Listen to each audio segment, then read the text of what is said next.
电脑画面当中出现各种的日语对话，这是台南市政府以应国际人权日所发表的推广游戏，并以发生在台湾战后的白色恐怖时期为脑本设计。我们特别透过手游、透过线上游戏的方式，做了这一次的磨砂岛的这个游戏。那希望透过所谓的历史人物当中的一个吴声达老师，他在白色恐怖遇难的这样子的一个史实的故事，把它改成线上游戏的方式，让大家从比较轻松的方式来理解这一段的历史。游戏发表这天，市长黄伟綽也特别出席，伊表示自由、民主、人权得来不易，千万莫忘记先人争取自由民主的这段重要过程。大家都知道，这个走过这段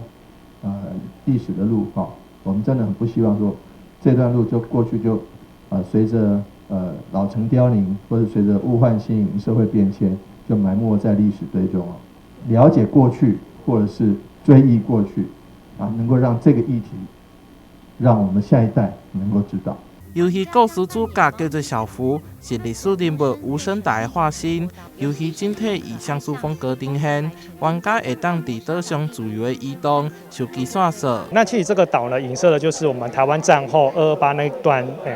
白色恐怖的那段时期，就是大家怕讲错话会被消失的那个年代。那透过这个方式呢，玩家可以在岛上自由探索，那也可以透过这些 NPC 的对话，那可以了解说台湾那个时候的社会氛围大概是这样子。那你拿到了这些的证据以及线索，去跟警察去做交差的时候，你也可以选择是站在情治机关这个单位，或者是选择在受害人这个方向。根据玩家的选择，有6种不同款的结局提供玩家探索。游戏不管是电脑也是手机拢会使耍，希望借着半真实半虚构的磨砂岛来影响大众，打破对白色恐怖历史既定的印象。台南新闻杨顺怀采访报道。